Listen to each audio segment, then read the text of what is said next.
Hello, hello, everybody. Welcome to the Tuesday Night Live.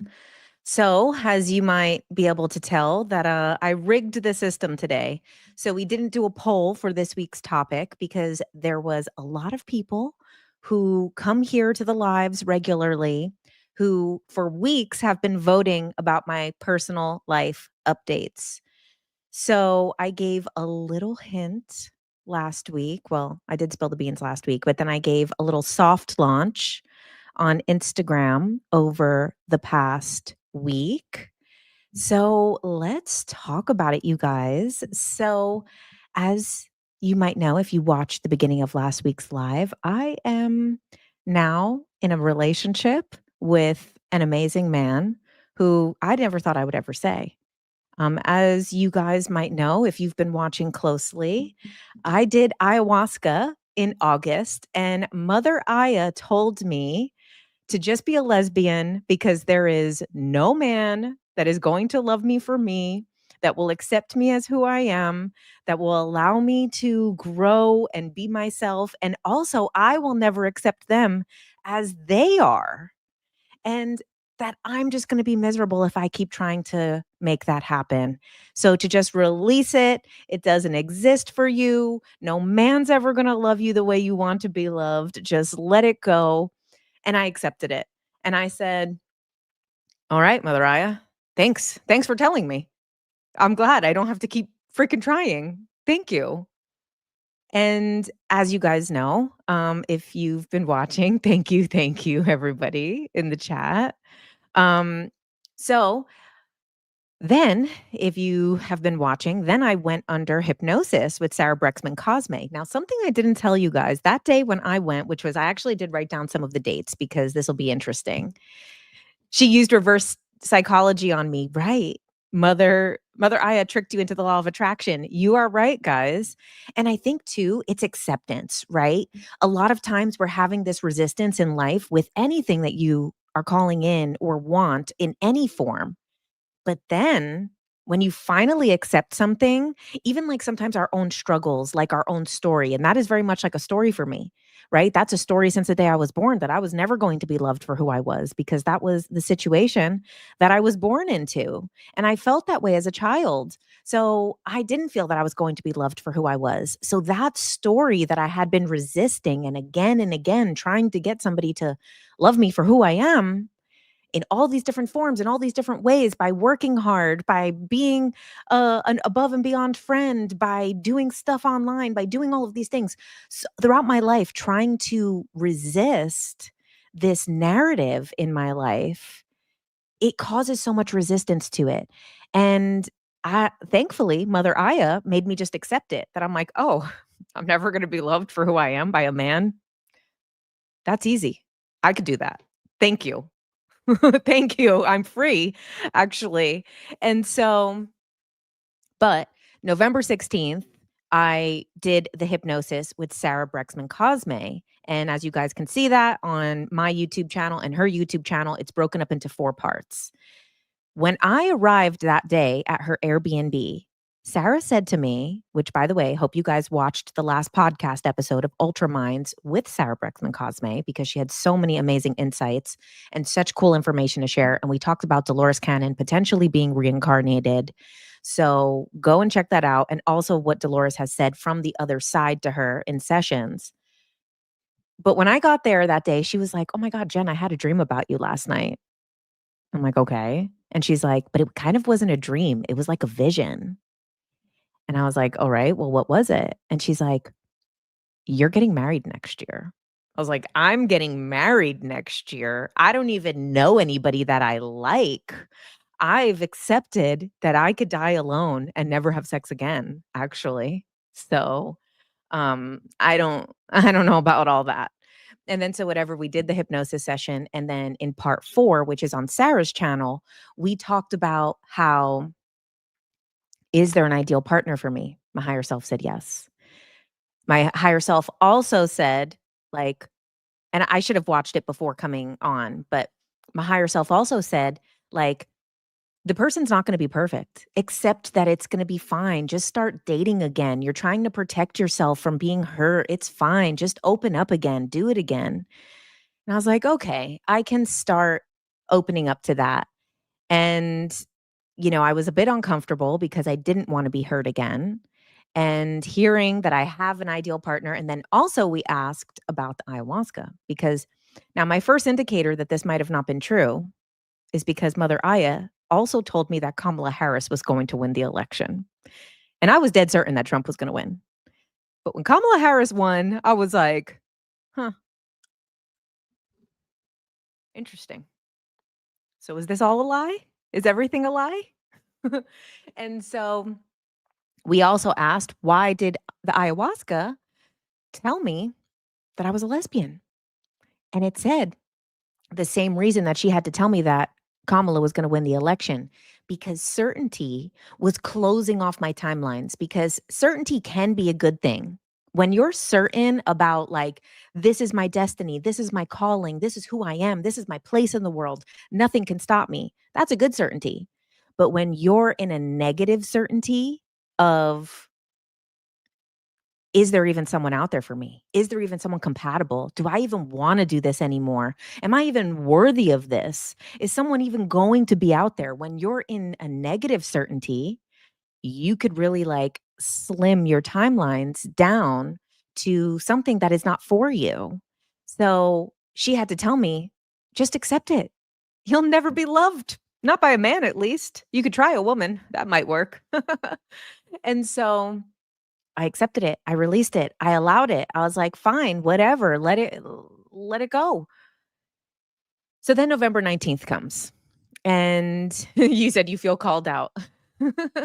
But the reason I'm sharing this, guys, is not to, like, be like, "I got a man. Okay, I got a man, and I'm gonna tell you about him." No. I'm telling you guys this because I really do think it's important, because I'm someone who has struggled with love and relationships for my entire life. And all of my relationships have ended terribly and been so painful. And I was so afraid to open up again. I was afraid to love before my first love. And we'll get into that. But all of these like repeated betrayals and pain and feeling that this wasn't for me, and then finally accepting like it's okay if I never love anybody again and for the rest of my life in that way. I'm totally good. I'm great. I'm fine. I'm loving this JK Ultra stuff. That's wonderful. I'm good. Don't worry. I'm totally fine. So that's the reason why I want to share it, because also, seeing my friend who's here, when she 6 months before ended up in a relationship with someone who is her soulmate, it was a little indicator to me that, like, wow, there really is somebody, no matter how weird you think you need your partner to be, no matter how specific you want your person to be, no matter like what exactly you're looking for, there is someone out there for you that is on the same wavelength.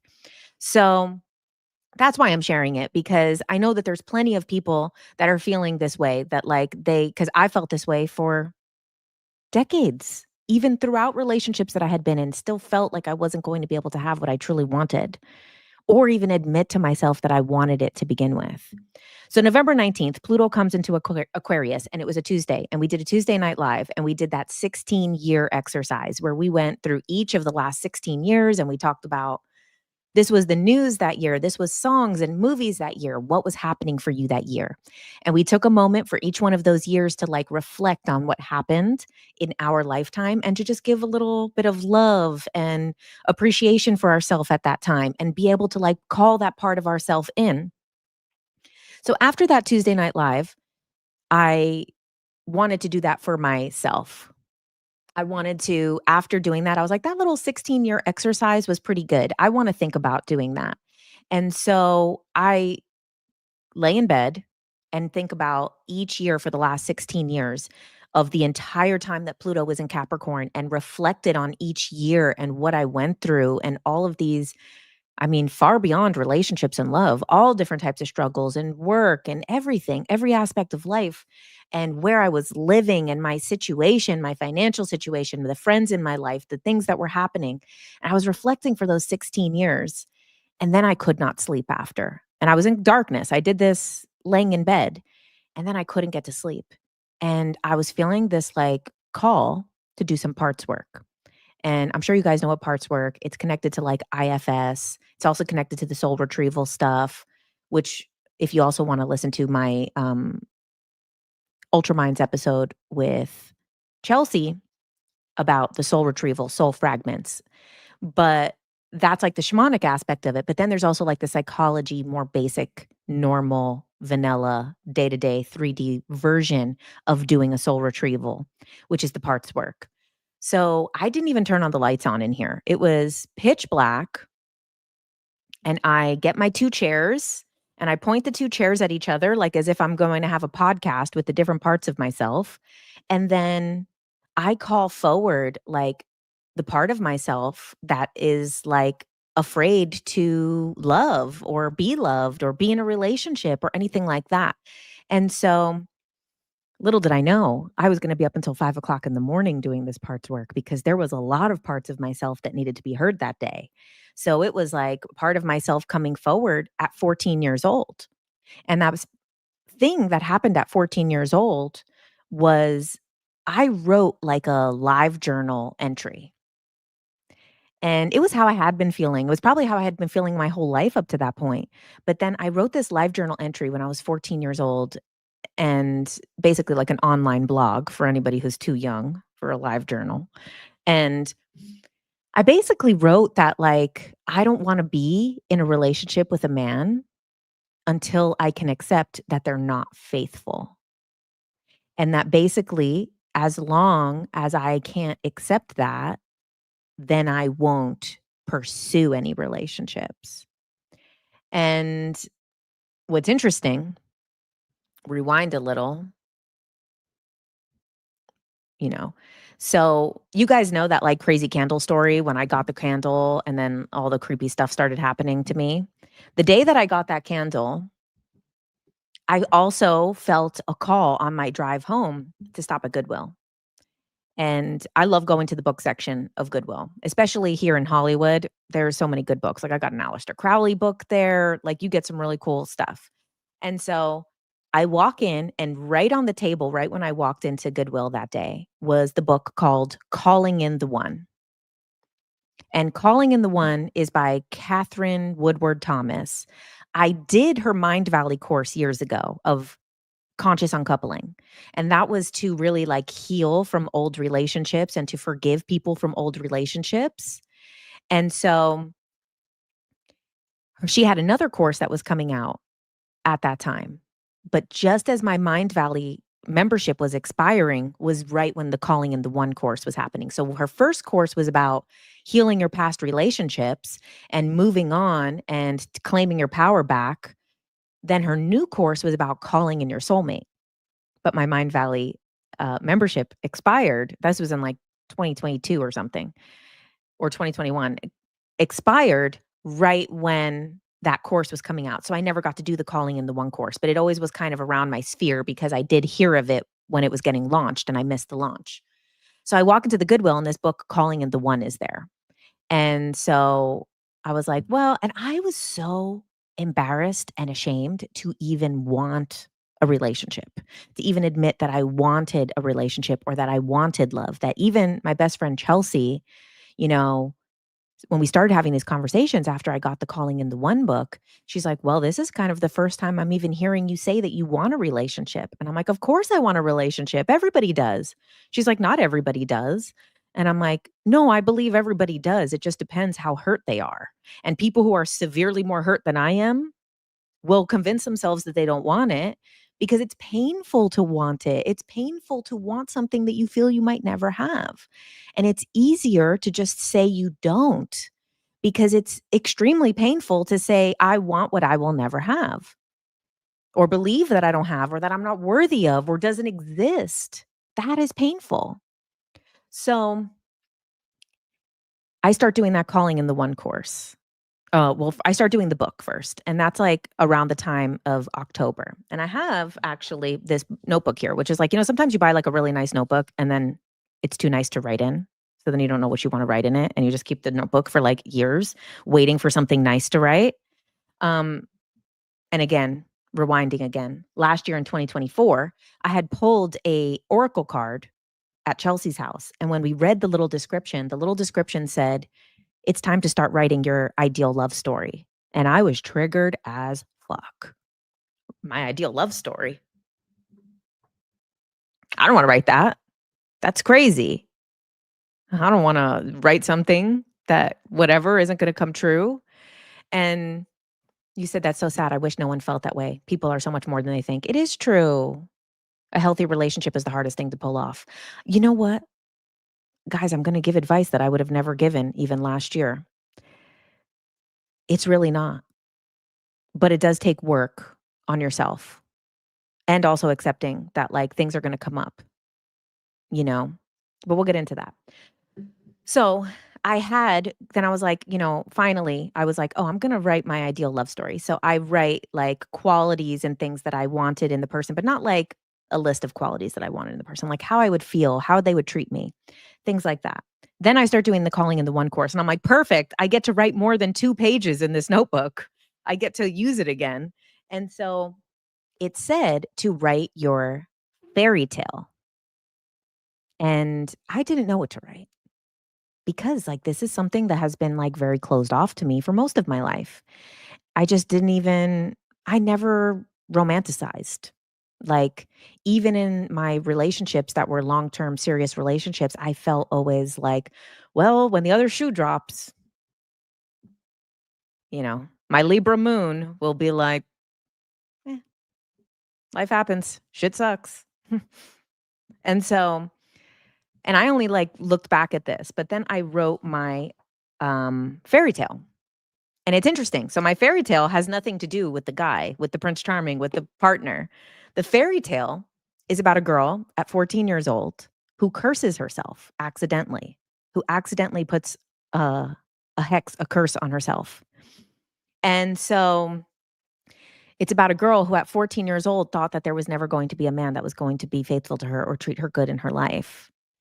So she wrote it down in a blog entry, and then it caused a curse that lasted for over 20 years.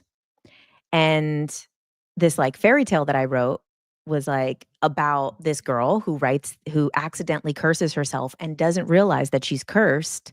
So she keeps living in this curse until finally one day she calls in all of these divine feminine goddesses, calls in all the divine feminine goddesses to remove this curse from her. Okay, so I wrote that in like mid-October, but then I was barely getting through the calling in the one book. So then the Mind Valley was on sale for Black Friday, and I was like, okay, I'm going to sign up for Mind Valley again because it's a great deal right now. And then I'm like, oh, maybe I'll start that calling in the one course because I'm doing the book. It's 49 things. It's like 7 weeks. It's like 49 exercises or something like that. So it's like a 7-week course. And I had only gotten like 7 exercises in. I barely got 1/7 into the book. So then I'm like, let me get Mind Valley and I'll start the course.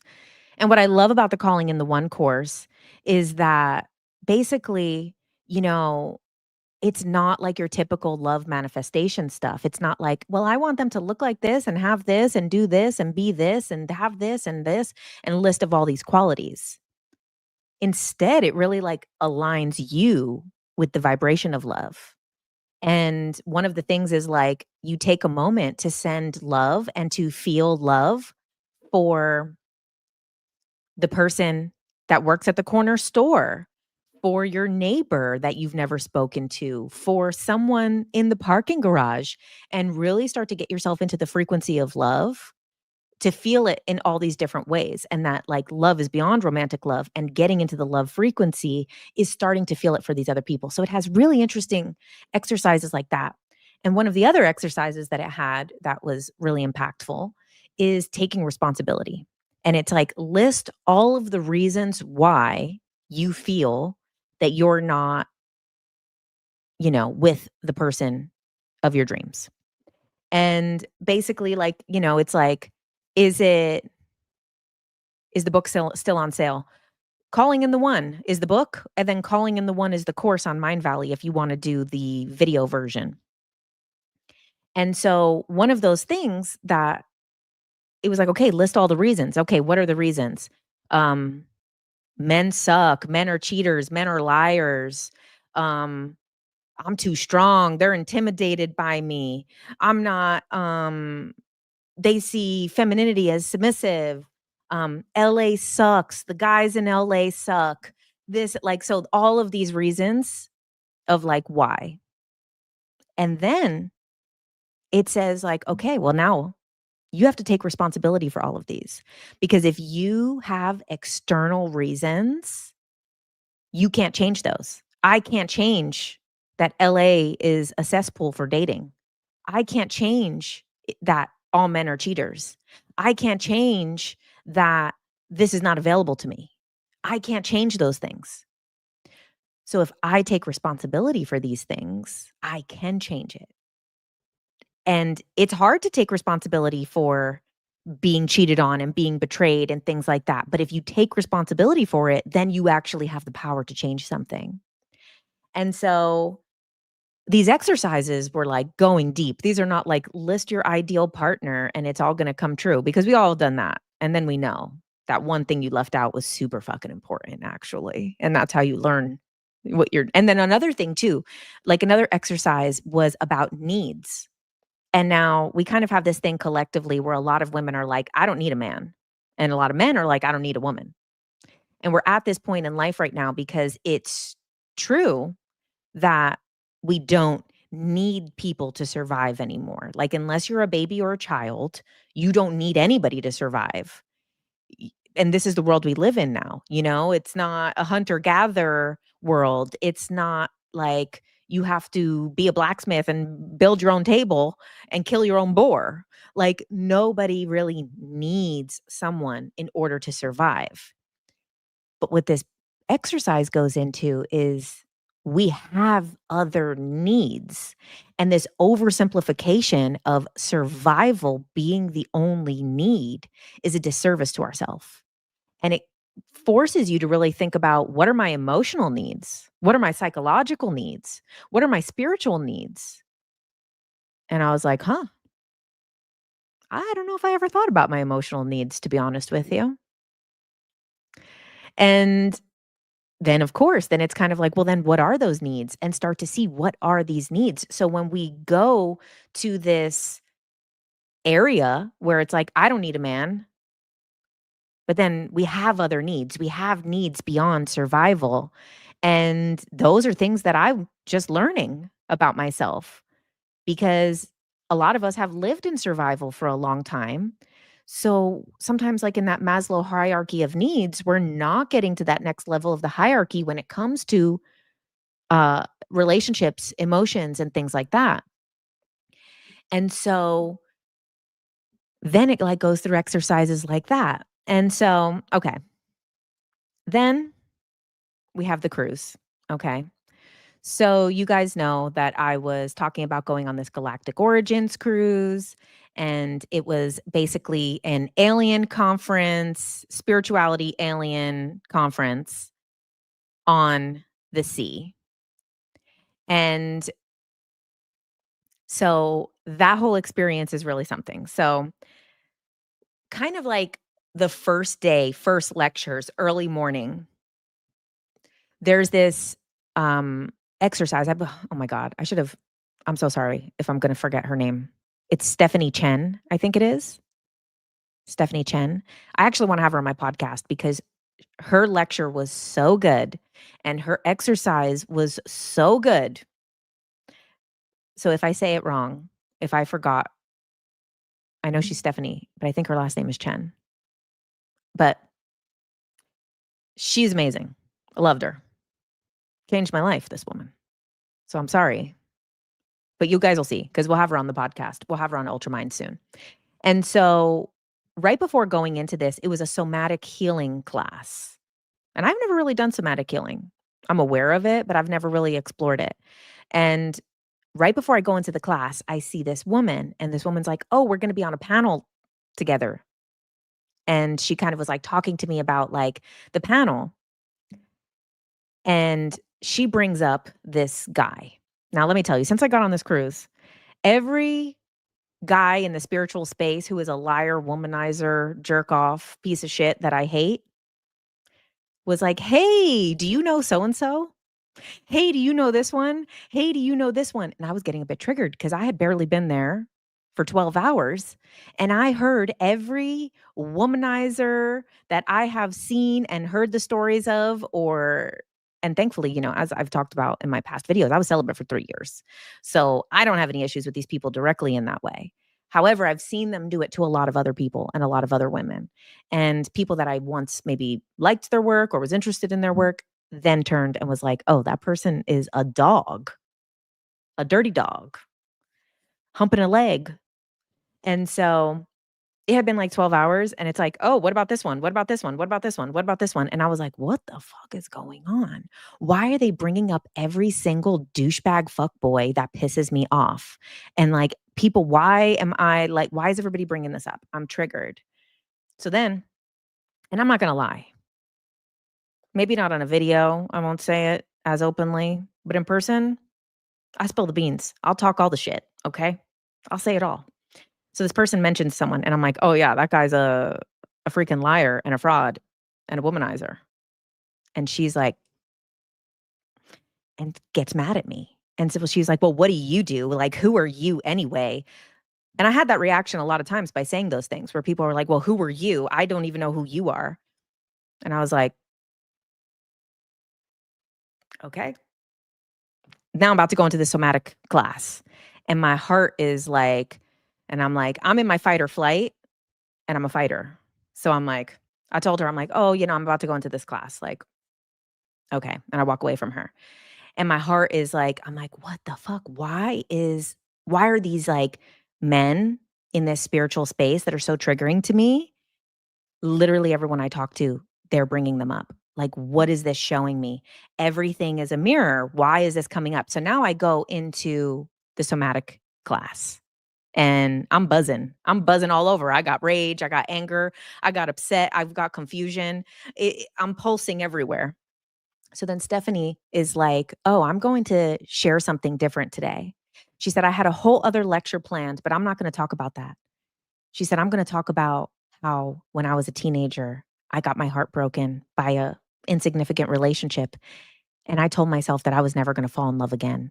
And for 20 years, I never fell in love again because I spoke that into existence." And she tells this whole story, which is so parallel to my story.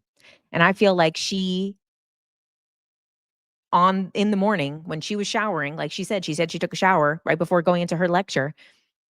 And she kept getting the download. "You're not going to talk about your lecture today. You're going to talk about this. You're going to talk about your past relationships. You're going to talk about how you kind of cursed yourself from being in a relationship and being in love." And so I'm like, listening to her lecture, like, I'm like, damn, I feel like this is for me. Like, this is crazy. And so I'm there with my friend Tony Ghazi, who Tony is going to be the next episode of Ultra Minds coming out this Thursday. It's going to be so, so, so good. Oh my God, you guys, we're going to talk about that in a minute. But he's sitting next to me. Two other girlfriends are sitting next to him. And I'm like listening to this, like, wow, this is wild. And I'm like kind of still feeling a bit like anxious from this interaction that I just had 2 seconds before walking in the thing. And then she's like, "Okay, we're going to do a somatic exercise. I want you to close your eyes and think about the first time you fell in love.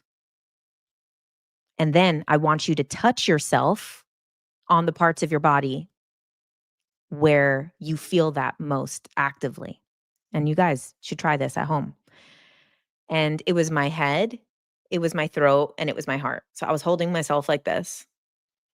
And then she was like, "Okay," like kind of leading us to like really live into that moment and to feel that moment and like allow it to be seen and heard.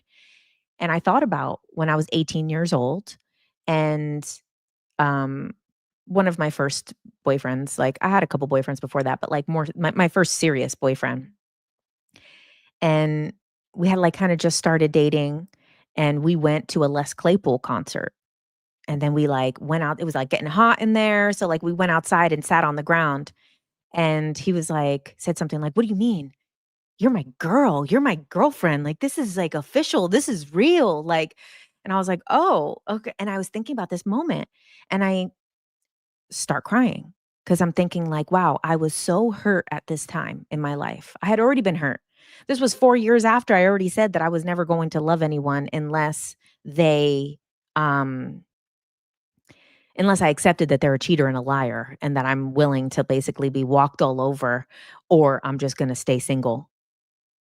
But in that moment, I took that risk of like, you know what? I might get hurt, but I'm going to get hurt if that's the case. And I'm not afraid to. I'm going to jump in.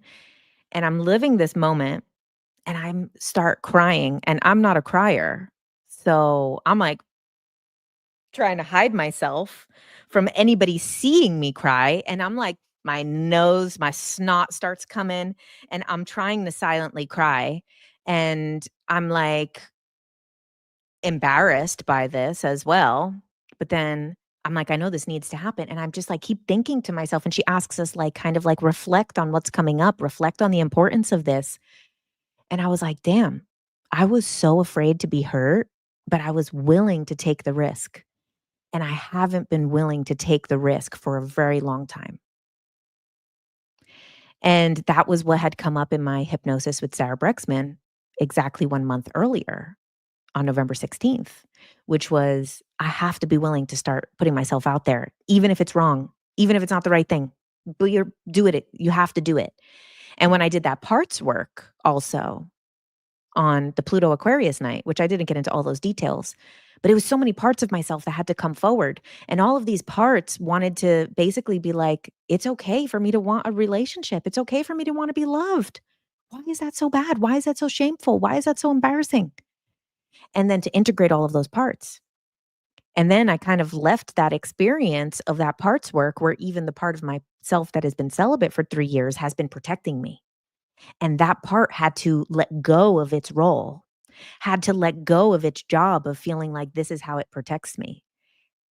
And it wasn't like, I was going to go sleep with someone right there, but it needed to step aside. And the same thing the hypnosis said, like, this needs to step aside. You need to start being open to this again and be open to opening up. So I'm a little bit messed up after that somatic exercise. Now, there's another friend that I met on this cruise, and I'm not going to give too many details, but this person was going through a love triangle. And the love triangle was they felt that this person, they're like, it's not a twin flame, it's a divine partner. It's above a twin flame. I'm like, there's like a soulmate's here, a twin flame's here, a divine partner's here. And, I mean, I've said it a million times and not to offend anyone. I don't believe in twin flames. If somebody says twin flame to me, I said, I wish you the best. Because every single time I ever heard a twin flame story, it ends so horrifically. Like, honestly, a true crime murder documentary has a happier ending than most of the twin flame journey stories that I hear. So that shit is toxic as hell. That's not anything. I'm like, why is a soulmate not enough? I love a soulmate. I believe in soulmates. And so then, like, everybody is like with these different, like, so then she's like, no, it's above a twin flame. It's a divine partner. And I'm like, okay. But then it's a love triangle. This person, like, doesn't want her. There's all this drama. And then I'm like, what is this showing me? And then so I'm like, very practical in my advice. And I'm like, listen, girl, I'll give you a little bit of advice. I saw what just happened there. Fuck that dude. I don't Fuck that dude. I don't think that dude is your dude. I'm just going to tell you because I have that Mercury in Virgo where I sometimes don't have a filter when shit needs to be said. And I'm like, fuck that guy. Move over. It's got nothing to, don't do it. And so after that, I'm with Tony and I'm reflecting, but I told her too, I'm like, listen, let me tell you, I'm a bit of a man hater. So don't take what I say as 100% true because I've got my own shit and my own wounds. And I warned her of that when we talked about it. I was like, listen, I'm going to tell you that the filter that this is going through is someone who is a bit of a man hater. So I might be a little biased towards your side of the story because fuck that dude. I just saw how he acted and treated you in the hallway. That dude's a douchebag. He don't deserve you. And so when I told her that, I warned her, like, listen, I'm a man hater. So, take it 50%. Take what I'm saying, 50% truth, 50% lie. Everything's a half truth, the Kabbalion, including from what I'm telling you right now. And so she's like, no, I love men. I'm like, good luck with that. Wish you the best. And so afterwards, then I'm hanging out with Tony. And then Tony is like, we're talking, and he's like, well, what is that reflecting to you? Everything is a mirror. Everything is your own lesson, your own journey. So what is that showing you? Someone who is having this kind of situation with like their divine partner, someone that's it's above twin flame, but then it's like not really coming together in that way. And he's showing that they like love men, but it seems very unhealed with men. And then this person kind of brings up a lot of other stuff with men as well. And like kind of then comes back and is like, oh, this one was checking me out. This one was looking at me. This one was this one was this. And I was like, oh, girl. And I'm a Leo. So a Leo will be a hype man. I'm like, feel yourself. It's about time you felt yourself. Maybe everyone is in love with you. Maybe everybody does want a piece of that ass. So I'm like, go for it. Sure. Let them know. I'm like, for me, it's absolute the fuck not. The walls are up. But for you, live a little, get a little male attention. You want the validation, validate. And so I'm kind of like, hyping her up on it. But then, I reflect and I'm talking to Tony and I'm kind of like, what is this showing me? What is this meant to show me? Obviously, I'm here on this cruise for a reason. I almost canceled going. I almost didn't end up coming, but I'm here. So what is this meant to show me? And then this other guy ends up hanging out with us. Spoiler alert, this is not my guy, okay? It's not my guy. But this other guy ends up hanging out with me and Tony, and we all go to the beach together with some friends. And he's talking about like divine masculine and starts talking all of this stuff about divine masculine. And then he's talking about like divine masculine retreats, and this is what he does, and like healing the masculine and allowing men to, be sexually healed and not to be leaking their sexual energy out to everybody and to semen retention and all of this stuff. And then me and Tony are in the water together. I'm on like a kayak and he's on a paddleboard and we're out there in the water in Mexico. And I'm like, what is this showing me? I have one person who is showing me this kind of like love triangle stuff with men. And then another one, this guy who then shows up and starts talking about healed masculinity. And I'm like, what are these two people showing me? Because I really want to heal my relationship with men. I want to heal this part of myself. The hypnosis is telling me to open up again. The parts work is telling me to open up again. I'm doing this calling in the one. I'm taking responsibility for my beliefs about men and I want to heal these things. I want to change this. And like, what are these things showing me? So I'm talking and reflecting on that. These two, okay, I know. This is too juicy. But and I'm sorry if any of the people involved see this. The two of them start hooking up. My two reflections, my two lessons that I'm observing end up sleeping together. And I'm like, Well, now I have a third reflection because we got this guy who's talking about divine masculine and semen retention, and he's being a little spiritual fuckboy behind the scenes, not realizing that I'm close with this girl and she's telling me the whole juice, and this is making her divine partner jealous. So then her divine partner starts trying to hook up with another girl in front of her, and this goes full Love and Light Island, Bachelor 5D, Love is Third Eye Blind, like all the dating reality shows in one. And now I'm like, what is really being shown to me? Everybody is and then they're all using this language like twin flame, divine partner, past lives. This has been thousands of lives. We've had all these past lifetimes together. I'm like, oh, just fuck already. It doesn't need to be a 5,000-year thing that goes back to Egypt. Fucking fuck already. Okay. Enough is enough. And I'm like, all of these times, whenever people start bringing up the past life shit, and not to say, I'm a believer. I'm not saying that past lives are illegitimate, but what I'm saying, when people start bringing past life stuff up with each other, especially people who don't know each other well, I'm like, just fuck already. God. It doesn't need to be going back to Atlantis. Get your dick sucked and move on. So I'm like, okay, now what is this showing me? What is the reflection for me? What am I meant to learn from this? From the guy. And then, I mean, he doesn't know that I know everything. So he comes back the next day, gives me a crystal. And he's like, here's a crystal. I was called to give this to you. And I'm like, oh, really? What's this crystal for? Not knowing that I know everything, because come on, I always know everything. Like Pluto in the first house, everything is getting unveiled at all times. There are no secrets from me.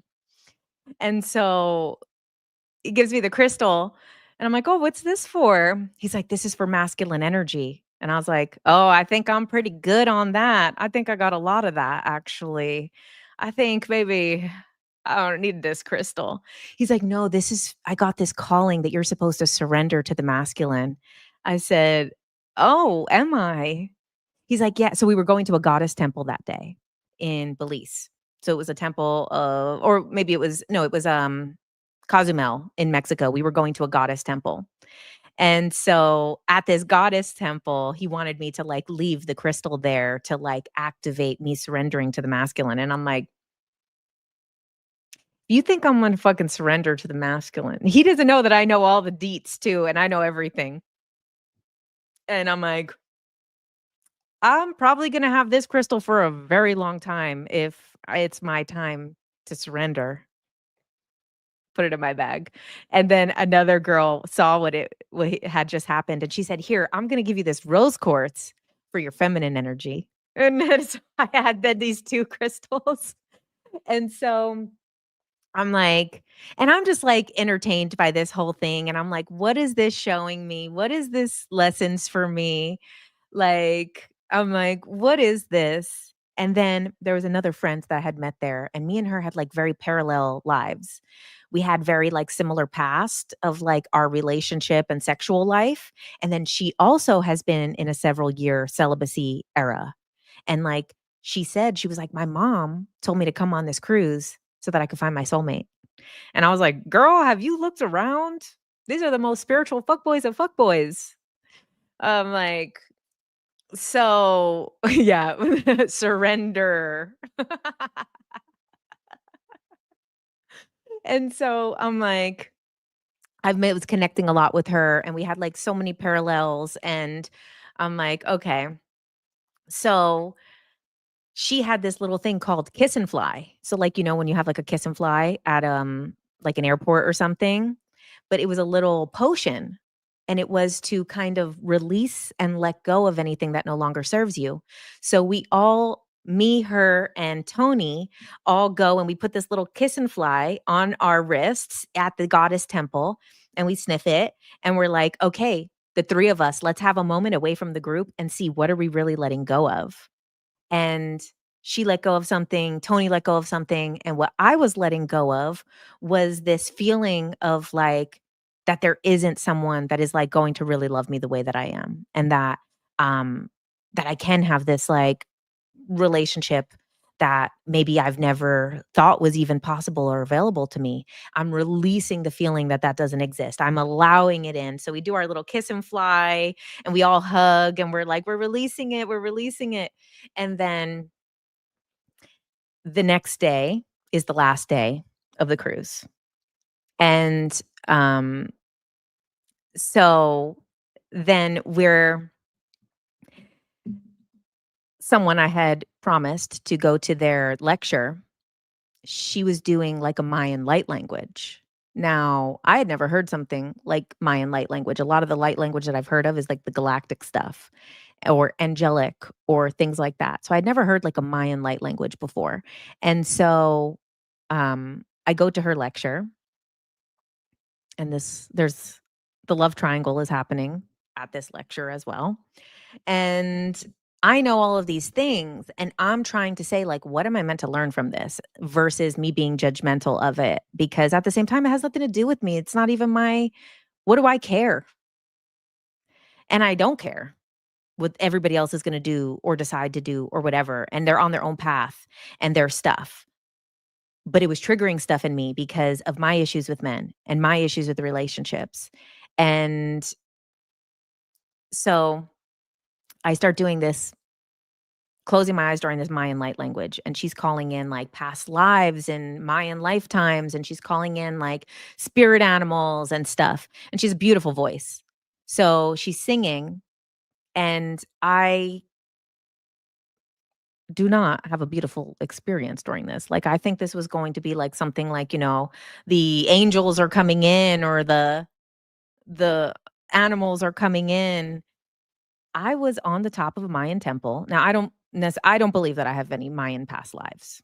Of course, everybody is, everything, right? But like, I don't feel very connected to that being in my past.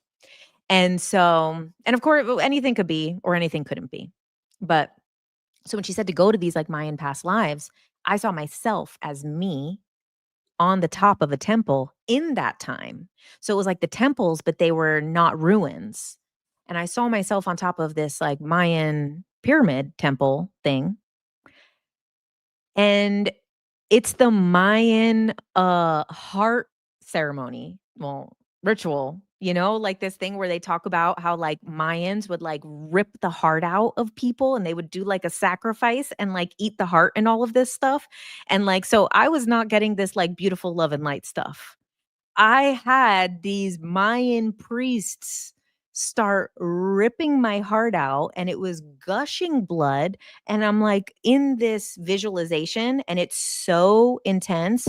I'm vomiting gory blood. It's gory, it's gushing.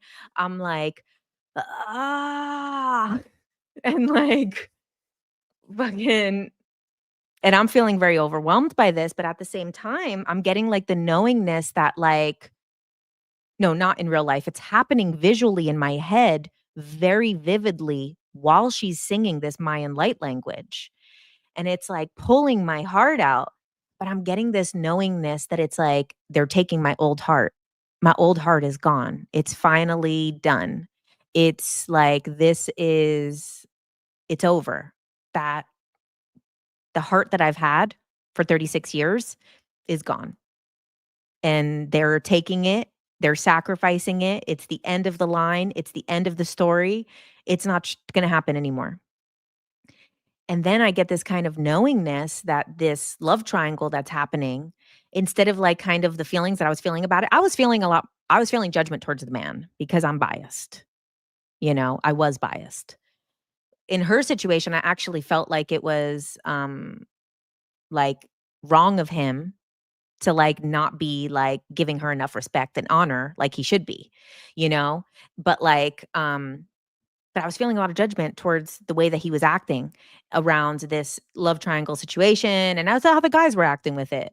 And so then I get this knowingness where my higher self is kind of like, it's over. You're never going to have to worry about this again. Who cares what they're doing? Who cares what their story is? Who cares what their relationship is? Who cares whether they're honoring each other, whether they're being respectful of each other? Who cares if they're being honest with themselves? This is over for you. You're never going to experience that again. That is done. You're never going to be in that type of thing. You're never going to be in a love triangle again. You're never going to have some spiritual fuck boy doing some stuff. You're not going to have some weird fake divine partnership thing that is driving you cuckoo or some fake twin flame chaos of shit. Like, it's over. You're done. The old heart has been taken, and you're not going to live this way ever again. And I'm like, okay. Now, this is 30 minutes before my lecture. So I got to go downstairs, get my computer, and start plugging in to give my lecture about AI consciousness. And, I've talked about that topic through and through. So that's beside the point. And so I do my lecture. My lecture was popping, just saying. I had a lot of the speakers came. It was a really good audience. And so I pushed through. Like, normally when I've done that lecture before, I'll do 75 to 90 minutes. This, I did it crunched to 40 minutes because everybody had been on a cruise for 7 days. Everyone was tired. And I was like, I'll actually do 40 minutes and then take the last 20 minutes to have a discussion with everyone in the room, because all of these things are like galactic history, ancient origins, other planets, things like that. I'm like, the AI stuff is right now, and everybody has an opinion and how they need to proceed with AI. So let everybody kind of who wants to speak share their opinion about AI, and let's have a little collective debate about it. So the lecture went great. And so then afterwards we had that debate. Everyone is kind of leaving, walking away, everything's, and as everybody leaves, this guy comes up to me and he's like, "Oh, hey, and I'm not going to share his personal information about, what he does or, stuff like that. And we'll talk a little bit about him. But so then he kind of says, he introduces himself and he's like, "Yeah, I really enjoyed your lecture. Uh have you ever seen this movie or this?" And, and he was just really sweet. He was good looking. That was not what I had noticed first. And then I was like, "Oh, thanks. That's so sweet." We hugged and I was like, "Oh, okay." That was nice. And I kind of thought so he's in the military. And I was kind of thinking that guy was so different than everybody else on this cruise. This cruise is I was the most normal person on the woo-woo scale. I was a 0 on the woo-woo scale. Everybody else was at 100. So if I was the most normal person, most grounded type of person there, then the level of the woo was wooing. And so then as guy, I was like, he was so normal. What the fuck was that guy doing on this cruise? Why is he here? And I noticed that I had seen him throughout, and I had seen him always on his own, but not in a weird isolated way, very comfortable in his own and watching closely all of these lectures, but sitting by himself, not really hanging out with anyone, not talking to anyone. And um he had very piercing eyes and very prominent eyebrows. And I had saw him a couple times and was like, "Wow, this guy is what is he doing here?" So this is the last night of the cruise. We're deboarding in the morning off of the boat. And so there's a final panel. And at this final panel, I get there late. And Tony, who I've been with 24/7, Tony Ghazi, who, like I said, is the next episode of the Ultraminds podcast, which comes out on Thursday. And we were inseparable. Me and Tony were waking up at 5:36 in the morning, going to breakfast together and hanging out all the way till 1 in the morning, and then waking up and doing it again for 7 days straight. So then, I was a little bit late to this lecture. It was the last panel, and the panel, Tony was on it. So I get to the room and most of the seats are kind of taken. Tony's sitting with some people, but he's about to go up to be on the panel. And usually I would sit with him, and I was kind of like looking around for like the people that I usually sit with, and there was like no seats near them. So like I look and I see the guy who came up to me at the end of the lecture and was like that he really enjoyed it. And I was like, I'll go sit with that guy. That guy was pretty nice. And he has a whole empty row next to him. So he's sitting alone and has a whole empty row. And like, there's empty seats throughout. But I was like, no, that guy was really nice and he liked my lecture. So I'm going to go sit with him. So I sit right next to him. I mean, I could have sat anywhere in the row, but I sit directly next to him. And as like the panel is kind of like getting started, I'm like, so what are you doing here? Like, what are you doing on this cruise? Because um, what the hell? Like, for someone who's in the military and has been very, like, not hanging out with anybody and has been, doesn't seem to fit in, and he starts telling me basically that he came there to see someone's workshop, but that person ended up canceling and not coming and never, they didn't do the cruise. Similar to what I had considered doing, I considered canceling the cruise. So he got this ticket and then he had a friend that was going to come with him. And then that friend ended up also canceling before. So then he's coming on the cruise alone.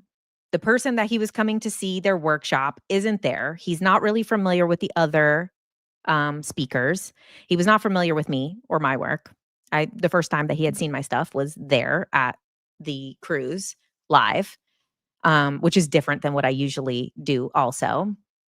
And so he starts like telling me that like he saw this channeler who he was going to see their workshop, and this person had told him, he was like, I had been like, he's like, I'm very, obviously he's in the military, he's very in like his masculine. And he was like, I didn't know if I was like imbalanced or I needed like more feminine energy or something. So like I saw this channeler, I did a session with her, and she was like, no, you're totally fine. You're a divine masculine protector and you need to protect the women. And like there still needs to be masculine women, masculine men in this world to protect women. And so he starts like kind of telling me like this whole story of how he ended up here and how like he's had all of these different things and he feels like I don't know if I'm connecting with the people here. I don't know. He's like, this is the first time I've ever gone on a conference or anything like that. I've never come to these type of spiritual events. I don't usually do this. And then he's like, and then now I kind of feel like for the whole week, like, what am I doing here with all of like this stuff that I don't really resonate with? And he was like, but when I saw you speak on that other panel, like you were very grounded. And when I saw like your thing, you were very grounded. And like I resonated with what you were saying and I resonated with a couple people, but I kind of feel like I don't know if I'll be doing this in the future. And he's like, and so he says, like, he's like, but he's like, you're so feminine, like a goddess. He's like, I feel like you're like meant to do something to like help young women and like you're doing like the social media in like a different way than um a lot of other women are. And I was like, I'm so feminine? Oh my God. How long were you in war for? No, I didn't say that, but I was like, oh my God, this guy has seen some shit. I'm so feminine. I'm not going to burst his bubble. And it's interesting because, like, obviously he doesn't know anything about me. And so, but my book that is coming out this summer is for women and it is meant to like pave this path for women. And like my focus, even though I talk about the matrix and timelines and aliens and all of this stuff, like my true thing has always been like, it is about like women healing. And that's something that is like important to me. That's why I have the moon book and that's why I have these things. And so I was like, oh, I'm so feminine. Well, Mother Aya said that no man was ever gonna see me feminine. Well, you know what? This man has seen some shit. He's been to war, okay? So, how about that? I'm so feminine. I was like, "Okay." I handed him my phone. I'm like, "Yeah, here, put your Instagram in my phone." I'm like, "Put your Instagram in my phone right now." So then he follows himself or he sends a request to himself because he's private, and he has 0 followers. Hold on, let me do this on TikTok. because I don't want TikTok to so I'm like, here, go to my here, put your stuff in my Instagram so I have your information. And then I see he has 0 followers. And I've had this joke with my friends, and I've had this joke for a long time. I actually took it out of my book. It was in my book before. I took out the whole social media stuff out of the book and the edit. But I've had this joke that I'm like, 0 followers? That's what I want. I want a guy who doesn't barely know how to use social media. That's what I want. So he only followed like 15 people and then had 0 followers and no posts. I was like, "Hmm, okay, so I'm so feminine." You said, "Does he have TikTok?" No, he doesn't have TikTok because he's in the military. So, they're not allowed to have it on their phone. I'm sure people do break that rule, but he's not a rule breaker. So, I'm like, "Okay, perfect. 0 followers, like, send your request." And then I was like, "Oh, so you don't really use Instagram? Put your number in my phone and text yourself." And, like, he puts his number in my phone and, like, texts himself. And I'm like, "Yeah, and hold on, let me get yours too. Let me just put my stuff in there also." And I'm like, "Okay." So I'm like, me and my bossy self, right? Me and my bossy self, I'm like, "Oh, I'm so feminine. Give it here right now. Give me your phone this instant." And um, so then we're talking, and we're kinda talking about, like, you know someone said, "JK, so smooth." Yeah, I bullied him. No, you said not bossy, confident. Yes, yes, yes, exactly. And you know what? Like, he was just so sweet, like, honestly, and that's what the ayahuasca told me. When the ayahuasca was telling me to be a lesbian, and I was like, "Please, but Mother Aya, that's not what I'm interested in." And Mother Aya said that in the past, all of my relationships, um, either comes first sexual attraction or mental attraction, and the heart comes last. So it either goes mental first, sexual second, heart last, or sexual first, mental second, heart last. And Mother Aya told me, your next relationship, the person that you are supposed to be with, you're going to first be attracted to the heart and then the other stuff will follow. And that is like an important thing. So she said, if it is a woman, it doesn't matter because you're going to be attracted to their heart first. And I was just like immediately attracted to this man's heart. Like I was like, "Oh my god. Like this guy is so like sweet and like." And then everybody's like trying to say bye to me. Everybody's trying to, because this is the end of the cruise. So we watch like the panel, barely pay attention. There's a whole bunch of crazy shit that's said on the panel. And um I had to like go up and say something, and then I like come back and I keep like coming back and like trying to talk to him. Like, and so, but then it's wrapping up and everyone is like, um, "Oh, Jen, bye. Are you gonna be in Sedona? Are you gonna be in Sedona?" Everybody's like asking me, and I'm like, "Yeah, yeah, yeah, yeah. Bye. Great, great, great to meet you. I love you. Love you. Great. Okay." And I'm like, "So anyway." And I keep, like, trying to, like, talk to him and ask him questions, and, like, I kinda didn't realize that he was introverted at first because he was so open. Right when I sat down and spoke to him, he just, like, spilled the whole beans of his whole, like, spiritual journey and why he's on the cruise and all of this, like, stuff. So I didn't realize that he was introverted. But I in that moment, like, thinking back, I realized that I'm like, "Oh, yeah, yeah, yeah. So anyway." And I, like, keep coming back and trying to talk to him, and he's just like,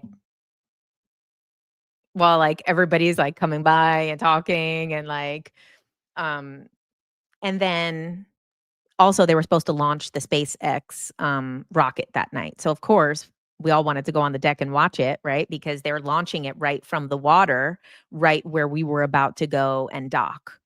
And so but it ended up getting canceled. But everybody's like, "Oh, okay, yeah, we're gonna hang out. We're gonna watch the SpaceX, then we're gonna go to the buffet and, like, have, like, a late night thing and, like, maybe, like, do this or this and then hang out for the last night." and I'm like getting pulled in every direction. And everybody's like, "Are you going to be in Sedona? Are you going to be in Sedona?" And then, so this man, who is now my man, but not at this time yet, he says that he's going to Sedona. So he said, this cruise, he's like, I don't really know if this is for me, but the same person that I wanted to see their workshop is also going to be in Sedona. So I'm actually going to Sedona next week to see this person's workshop. And I was like, and he's like, "Are you gonna be at Sedona?" And I'm like, "Hell no, I'm not going to Sedona. I'm tired. I'm burnt out. I had enough of this shit. I'm tired of everybody. I'm not going to Sedona." I'm like, "Tony will be there.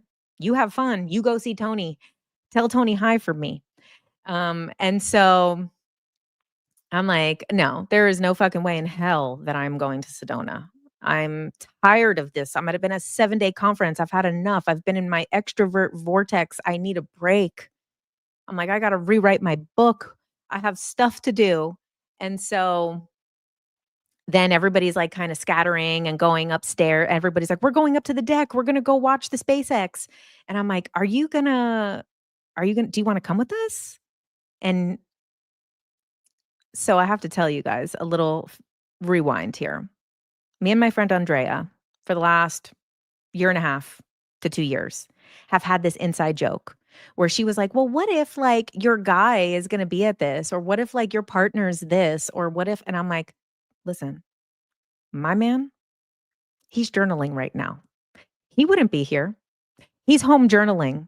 We are at like a bar or a restaurant. I'm like, "He's not here. My man's home journaling right now." So we've had this like ongoing joke that I just said of like, I don't know why I said this joke, and then it stuck. And we would always be like, "He's journaling.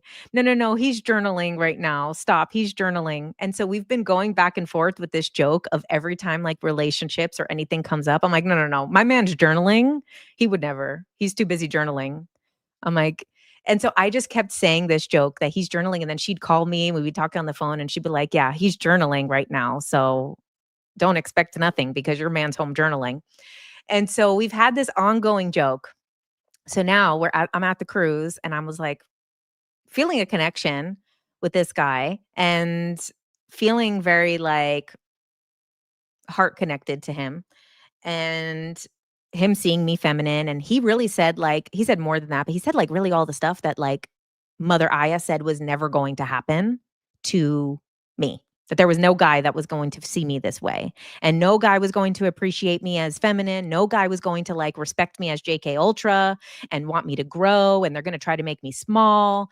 And they're going to try to change me. They're not going to like me as the way I am. They're going to want to make me smaller and submissive and everything for them so that they can feel comfortable, and they're threatened.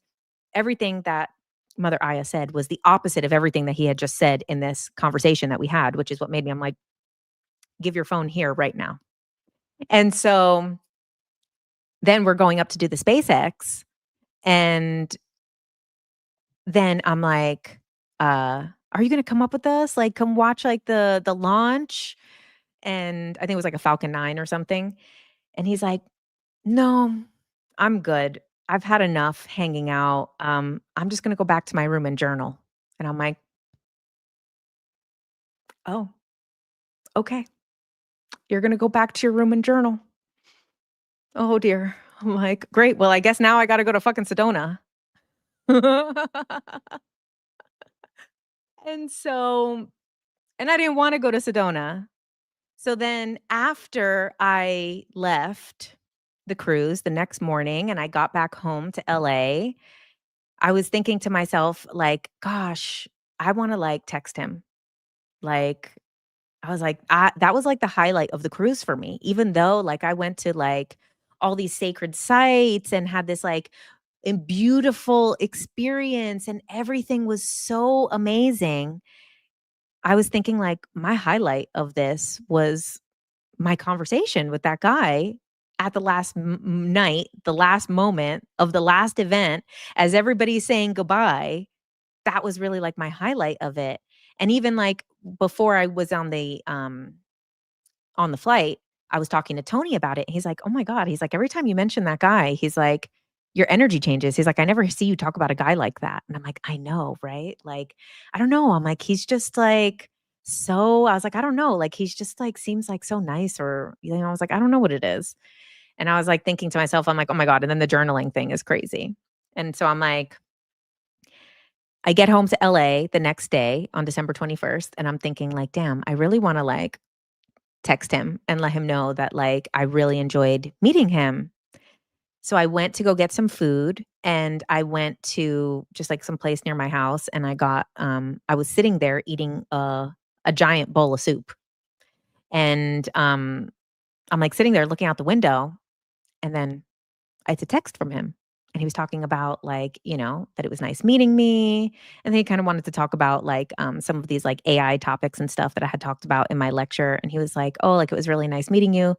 And I was like, "Oh my God, like this was like the day after the cruise." And I was like, "Oh, okay." So then I like responded. I was like, "Oh, well, you know what? It was really nice. It was a highlight of my trip getting to talk to you." And then he was like, "Oh, like that he's going to Sedona." And I was like, okay, let me see if I can like pull this off." So I asked Colby, who you guys probably know, Colby Janine, who has the store Gem Z. She's in Sedona. And so I was like, let me text Colby and see if I come to Sedona, can I stay with her? And she's like, "Girl, of course, your room is waiting for you. Like, you have your own room here. Like, come, let's go." And I was like, "Do you want to go to this conference with me? Like, Bashar is going to be speaking and I can get us tickets." And she's like, "Oh, yeah, like, let's do it. Let's go. I'm down for anything. Come to Sedona, come stay with me." So then I go on this whole journey. So I go to Tucson to see my friend Marcella. Then I go to Sedona and stay with Colby, go to the conference, get there on the first night. And then he texts me and he's like, "I just got to Sedona. Are you coming to the conference?" And I was like, "Yeah." He's like, "Well, I'm not going to go to the conference. I'm only going to go to the workshop for the people I want to see. I'm not going to do like the whole thing." And I was like, "Oh, okay." So I'm like, let me look at the schedule and see what time these workshops are. Now, I was going to see if there was anything between us, but I have a Scorpio rising, 0 degree. So I don't let anybody know my plan. You know, I told my sister and I mentioned him to Chelsea, but I still was like a bit vague because I didn't want to be like, okay, I'm gonna drive to another state to see if there's anything with me and this guy because I don't know anything about him. I don't know if he's single. I only know what his job is, if that's even true. I'm like, I don't know anything about this person. And I'm like really feeling something like from the heart first. Like I kind of like I knew what he looked like, but it was like even beyond that. Like I wasn't even really thinking about like the only thing I could really like envision was like his like eyes and his eyebrows. I was kind of like not even having like a full image of like him as a person. And so, oh, okay, let me actually tell you guys one other detail too. So that first night when we were talking, when everyone was saying bye and like, kept interrupting us, he was saying, he's like, my biggest takeaway from this whole cruise is that everything is a mirror and everything is a reflection of me. And he's like, "You're right now a reflection of me. Everything is a reflection of me, and I'm a reflection of you."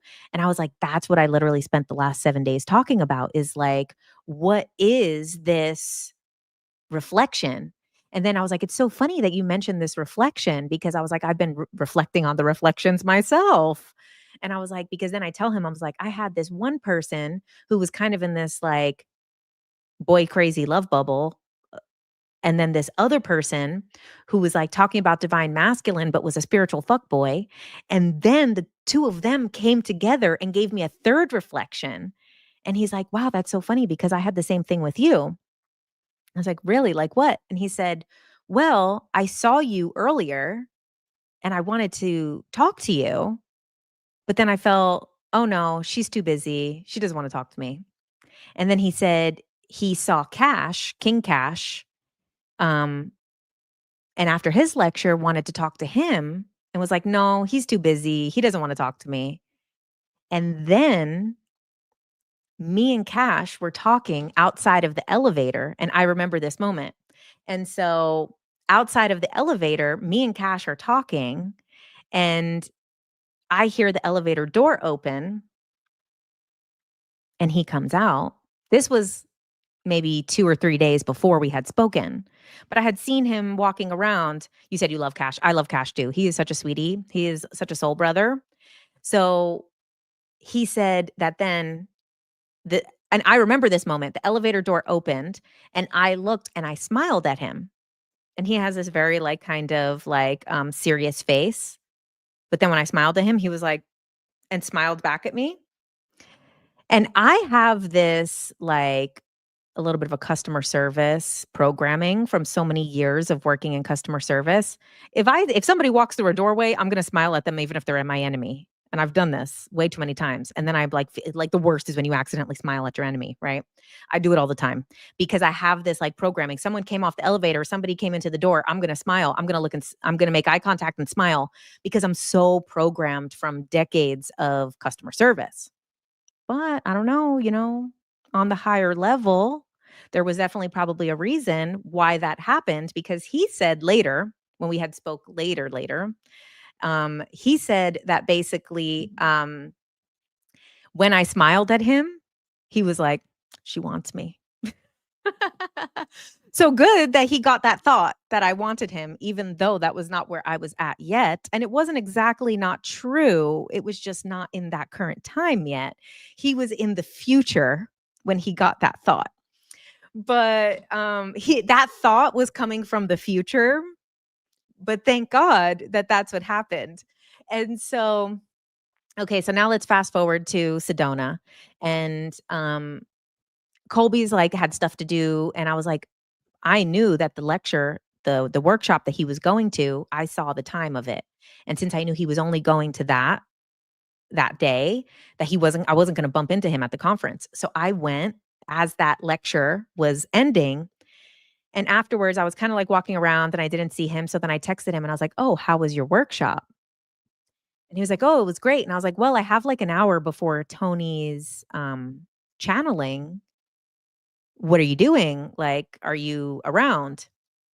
So then he pops back in. He said he was already in his car and then came back into the conference. He didn't tell me he was in his car already then. He told me afterwards that he was already in his car and came back. And then I was going to go backstage with Tony for a little bit, and me and Tony walk out and we see him there. And I was like, "Oh, I just have to go drop this off backstage and then I'm going to come right back out. Just wait 1 minute for me. I'm coming right back." And Tony was like, "His eyes lit up when he saw you." I was like, "Really? Yeah?" And so then I come back out and then we talk for like an hour. So then we like go and it says like do not enter. I'm like, "Let's go there. Do not enter. Let's go sit down back there and have some privacy away from everybody." And so we sit down and we start talking.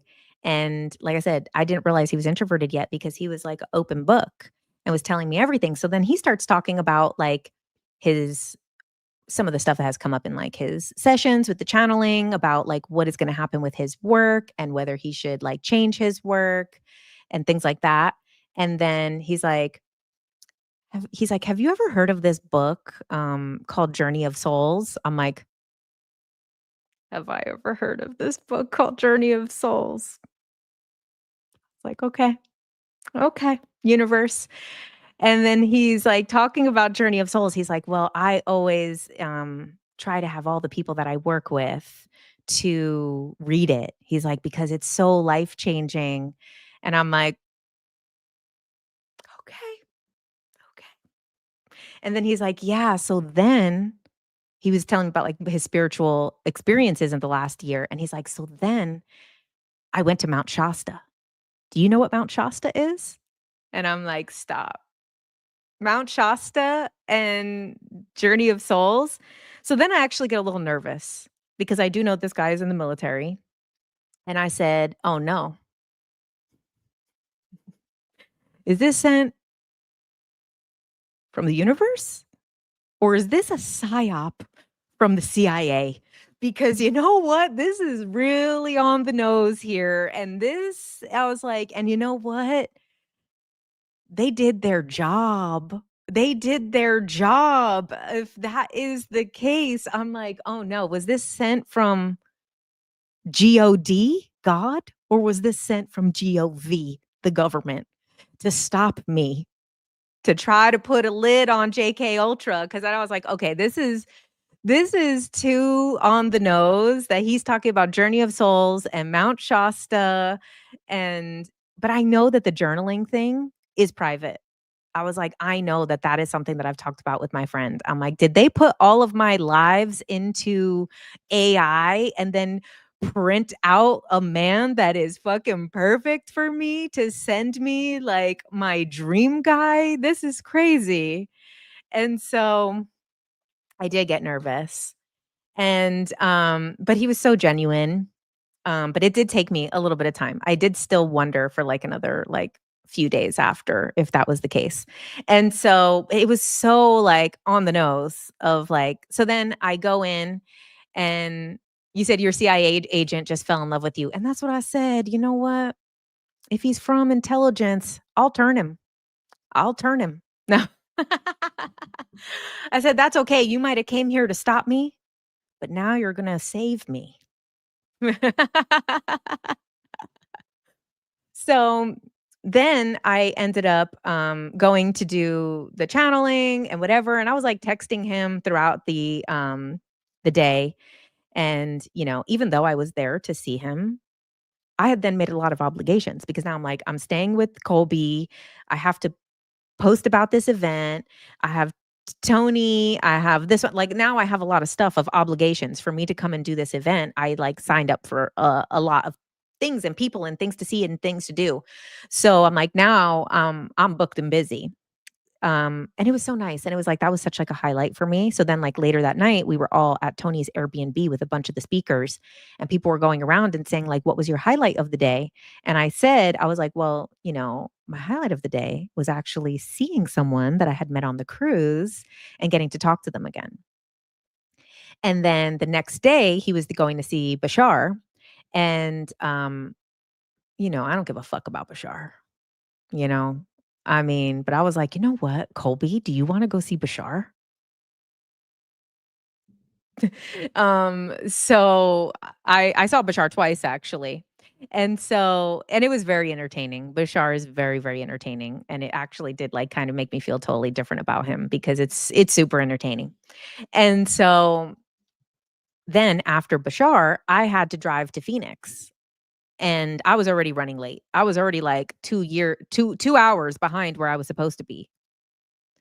And but then I was like, "Oh, yeah, like, I'm gonna leave in a little bit," but then I was, like, trying to, like, talk to him, and then so me, him, and Colby are kind of talking after, and then I have him kinda talk to, Tony, and then we're all kind of, like, going to the like, split up in the parking lot, and, like, me and him, like, kinda, like, kept, like, saying bye, kept hugging, and then, after we get in the car, I was like, "Okay, so I need to come clean. I need to come clean to somebody." I'm like, "Colby, so I met this guy on the cruise. I feel like there's something between us. That's why the real reason that I came to Sedona." She's like, "I've been waiting for what the tea was," because she's like, "I felt there was tea. I felt it in my bones that there was tea and I needed the tea." And I was like, "Yeah, so like I don't know. I feel like there is something between us, but I'm like, I also feel like this guy could literally be like a fucking intelligence agent here to uh derail me from my work." Like I'm like, this is so on the nose here. And then she's like, "Well, just do what they say at the ayahuasca retreats. Wait 3 months before you make any decisions." And I was like, "Hmm, hmm, maybe. I don't know about that." Anyway, so then as I'm driving back from Sedona to then Phoenix, and then I spent, 2 nights in Phoenix and then drove back to LA. As I was on my way to Phoenix, I was, like, sending voice notes to my sister, and I was like, I'm like, "I don't know. I don't even know if this guy's married. I don't know if he's single." I'm like, "I don't know, like, I wanna ask." And my sister's like, "You need to be upfront that you like him," because she's like, "'Cause bitch, you fucking talk to everybody, and you're nice to everybody, and everybody's your fucking friend." So she's like, he probably doesn't think he's special. You hanging out and talking to him for an hour, he probably thinks that you hang out and talk to everybody all the time because your ass does. And I was like, "You're right. You're right." He might not realize that I like him because, yeah, I am nice to everybody, and I do talk to everybody, and I will hang out with everybody. So, I was like, "Okay, so I need to be upfront about how I feel." And so I go to Phoenix, and then I'm on my way back to LA. And on my way back to LA is when the fires start. So, like, the winds are, like, hitting my car. There's freaking trees flying, smashing into my windshield. There's freaking embers. It's crazy. And that's because I'm, like, driving through, like, what started as the Altadena fire. I come to Hollywood and I'm like, we had texted, at some point, and then, and then so the next day is then when the fire happened right by my house, the Runyon Canyon fire. And I was like, like, this guy is, like, lighting something up in me that has not been lit up in a very long time. And I'm, like, kind of, like, saying stuff like that, but then I'm like, okay, I'm like, I need to, and also I have a Cancer Venus. So I have that, like, hard shell with the claws to, like, protect myself, but once you crack me open, I'm very gushy and I'm very delicious. But I have that hard shell and that protection, and I'm very protective of my heart, and my heart has been very closed off for a long time. And even though my heart got ripped out in that Mayan ceremony, um and healed by ayahuasca over the last 2 years, I was still afraid to be open up in anything. So then I'm like, okay, I'm going to just say something because I'm like, my sister's right that I'm nice to everybody and I talk to everybody. So I am going to just, like, let him know that if I'm coming off as, like, he's not sure whether I like him like that or not, that's because I'm protective of myself and of my heart. And it's not a representation of how I actually feel, because I do like him a lot. So I send that text message, and then my phone's like, "Beep, beep, beep. Evacuate now. The city's on fire. Go, go, go. You're in the red zone." I'm like, okay, well, there goes the old me burning down. Let me grab a couple of black clothes that all look the same, like everything else that I wear. Probably grabbed only pants and no shirts and throw it in a bag. And I start driving to Laguna to evacuate. And then I spend 2 nights in Laguna. And so he had already been asleep by the time that I had sent that message. So then he texts me back at, like, 1 in the morning and saying, like, "Well, like, thank you for being so open, but, like, I don't expect anything from you. Like, this is fully in your hands of, like, what you wanna do or what you're comfortable with. Like, it's, like, not on my timeline or anything like that." So then I start telling my friend Eden, who I was staying with in Laguna, that, like, this guy, the journaling, all of these things, the journey of souls, Mount Shasta. I'm like, literally everything is, like, to the T. Like, this is crazy to the point that I'm like, is it a psyop or is it the universe? And so she's like, listen, you need to manage your expectations right now. She said, you don't know if this guy is single, is married. You don't know if there's 10 girls that think they're his girlfriend. She's like, you don't know nothing about this guy. You need to today ask him, is he single? Does anybody think they're with him? What is the deal with this? What is the deal with this? What is the deal with this? And so I ended up talking to him on the phone on my drive back to Laguna, and we're just kind of talking about, like, spirituality and stuff, and we're just talking, like, about all of these different things. And so, but I'm, like, not, like, building up, like, the strength to ask him this question because, like, I've always been cool in my life. I'm not the person who asks those things. I've always been passive in relationships, and I know that was one of the things when I did Calling in the One, to not be passive in these situations. to not be like allowing things to unfold instead of speaking what I need and speaking these things. But I was like, not like the conversation's coming to an end. I like pulled into my garage and I was in my garage for like 15 minutes, like not telling him that like I'm already here because I'm going to get off the phone. So I was like extending the conversation and he was just saying everything right. He always says everything right. And so he's like, okay, well, before we go, I just want to be fully transparent with you. And I'm like, oh no, what does this mean? I'm like, okay, yeah. And he's like, listen, I'm single. I've been single for a couple years now. He's like, I don't have no girls in my life. No one thinks they're my girlfriend. I'm not texting anyone. I'm not sleeping with anyone. And then he kind of tells me his relationship history and family history and like goes on and on of like every single thing that I could have possibly ever asked. He just, like, spews it all out, and he's like, "This is all of it. This is this. This is this." He's like, "There's no one. I'm not seeing anyone." He's like, "I never had any girls in this apartment ever since I moved here. Like, I'm 100% single, unattached to everyone. I don't have any drama." Like, he explains, other things in his life, and I'm like, "Okay. Wow. Shit. Well, thanks."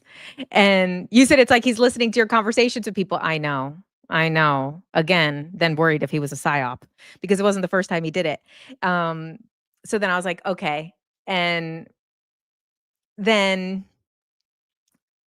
so we have this like we get off the phone and then the next day we talk on the phone again. And he's like, and this is like literally like let's say we were in Sedona on like I think it was like the 7th, 8th or something like that around that time of January. Now it's the 11th, January 11th, couple weeks after we had met on the 20th of December. And then he's like, when I get on the phone with him, he's like, "So, you know what? I woke up today and I feel like I'm not single anymore." I was like, "Oh." And he's like, "Yeah, I feel like I'm not single anymore." I'm like, "What does this mean?" And he's like, "If I go to the grocery store today and someone talks to me, I'm gonna tell them I have a girlfriend and that I'm not single, that I'm taken." I'm like, "Oh, okay." He's like, "Well, what about you? Do you feel single?" I was like, I guess not. No, I don't." And then that's it. Then we were together, I think, then he was like, "Okay, well, now I need to, like, figure out I need to book my flight to LA so I can come see you." He's like, "Can I stay with you?" I'm like, "Of course you could stay with me. What are you talking about?" He's like, "Are you gonna pick me up from the airport?" I'm like, "Of course I'm gonna pick you up from the airport." Like, and so, and then it was like, because everything was like the heart first, then the other stuff like followed. And it was like, we had like, then we're like, we are in love from like, I don't know, like that first day that we were together. And it was like we both just were like, "Okay, well, like, then we're willing to get hurt if, that's the case." And it was so interesting because that was a somatic exercise, was about, like, me reflecting on the fact of, like, being hurt, but not being afraid to take that risk again. And so now I don't know what today is. Oh my god, it's March 11th, so it's our 2-month anniversary. But it does feel like we've been together for 12 years already. And so, then it was great. He came to LA. It was amazing. It was magical. We did girl dinner. We did like a ceremony together. It was just so incredible. And then for Valentine's, oh yeah, by the way, he lives in a different state. I forgot to mention that he lives in Louisiana and I'm gonna be moving to Louisiana later this year. So I'm not sure of the exact month. I did not know that as you guys know, I've been trying to leave LA. I've been saying, like, where is my place that I'm going? Have the universe show me the place, have the universe give me the help, give me the assistance, like the reason, and I'll go wherever I need to go. And when he was here in LA, he was like looking around at my stuff and he was like, "Oh, you're not gonna have to worry about anything." He's like, "I'm gonna pack this up. I'm gonna drive it to Louisiana. You go on your book tour." And I'm like, "Of course, I'm gonna pack up my stuff." And, but I still appreciated the gesture. I appreciated because that's also what I was asking the universe for, was like, I wanted the help to be able to move as well. And like where to go, when to go, what's the reason? Give me the help to do it. And so, and it was just so like, honestly, he's so amazing. He's such a good, like, person through and through. Very much, yes, masculinity, exactly, real masculinity, um, which has, like, completely, like, allowed me to become. You said this is my Lana Del Rey, someone else said that too, that this is my Lana Del Rey moment because she married the gator guy from Okay, so Natasha, you said not Austin, Texas. So it's interesting. This is another one of those things in our first conversations. I was telling him that I do want to leave LA, and there's only a couple places that I'm like considering that I would go. He's like, "Well, there's only a couple places I'm considering to go." And I was like, "Oh, well, where do you want to go?" He's like, "Oh, I want to move to Austin, Texas." And I was like, "Oh my God, that's where I want to move, to Austin, Texas." So I do think that that might be in our future.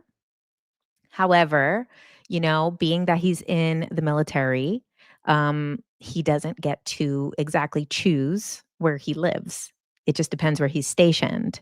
So it will be Louisiana now, but then it's going to be somewhere else. Probably less than a year of me being there will probably be somewhere else.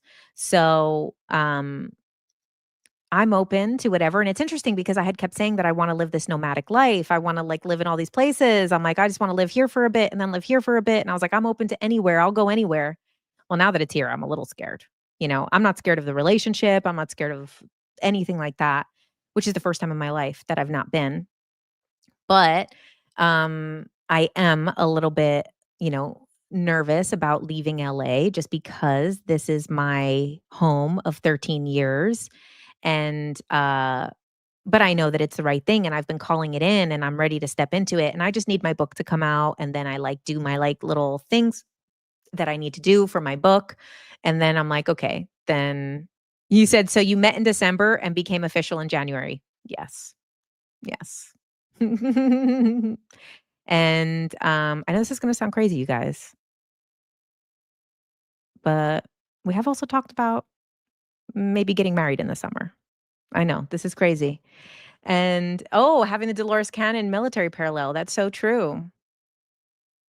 I know, conspiracy theorist gets with the military guy, too ironic, I know, and this is what I told him, I'm like, "Are you sure that it's safe for you to be living with me?"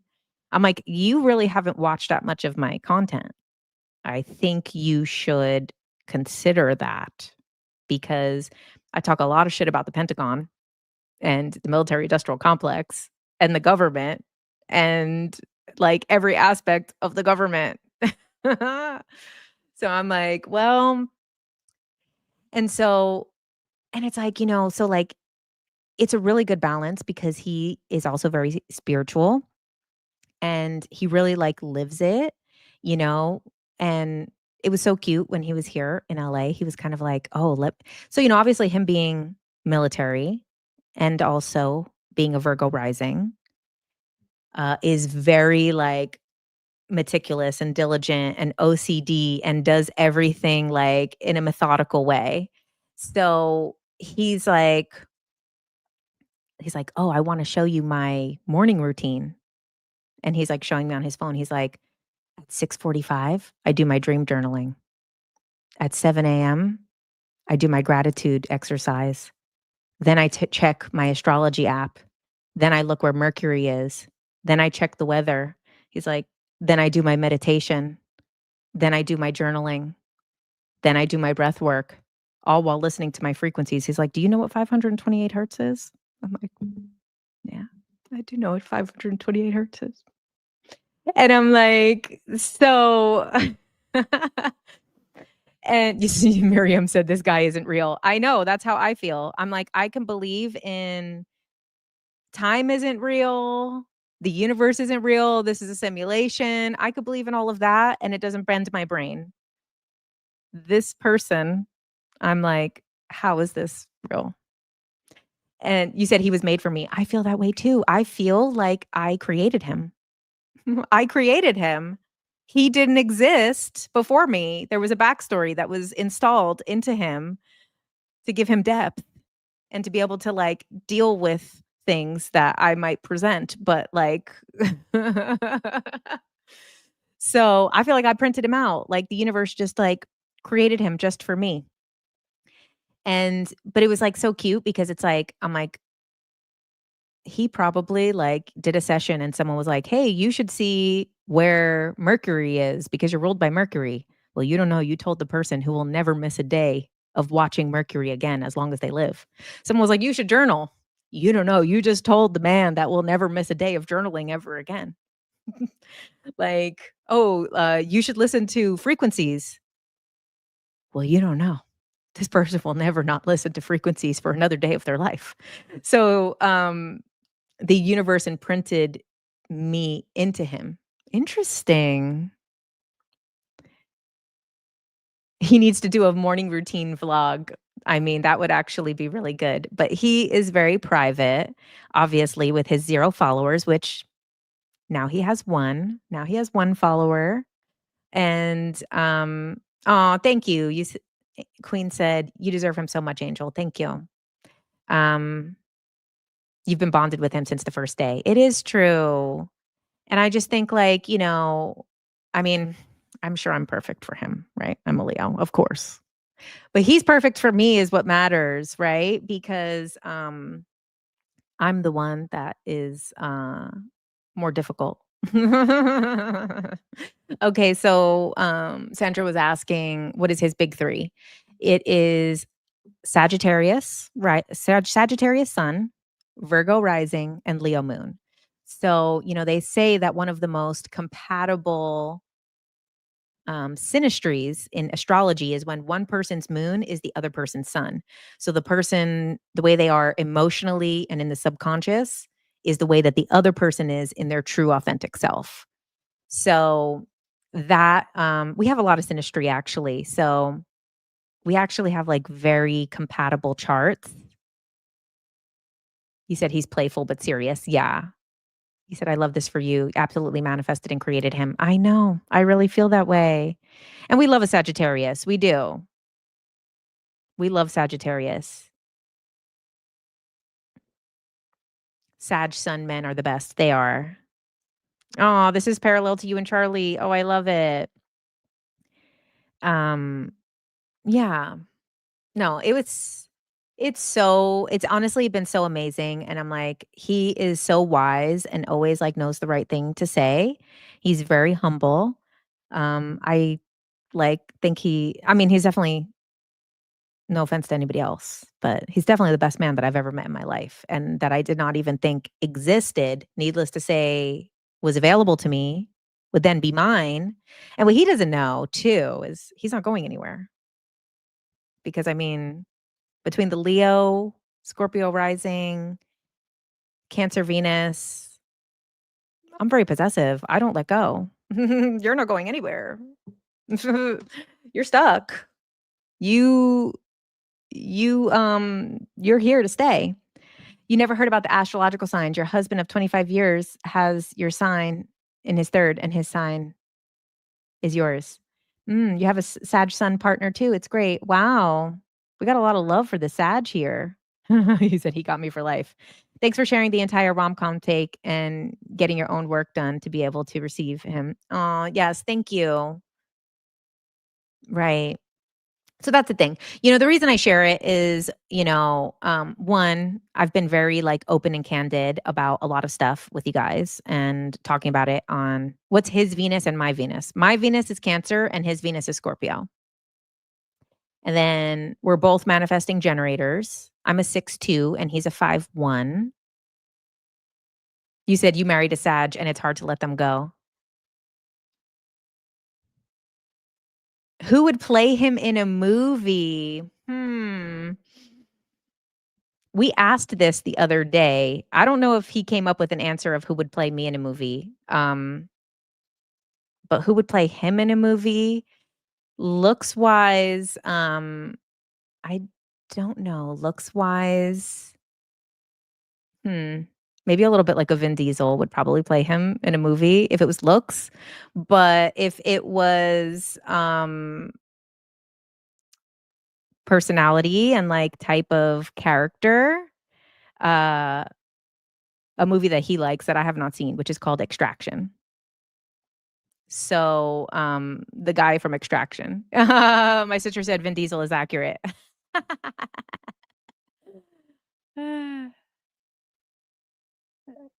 You were itching to tell us in the polls for the TNL personal life never won, so glad you shared this. I know, I was itching. I was like, "Come on, personal life people."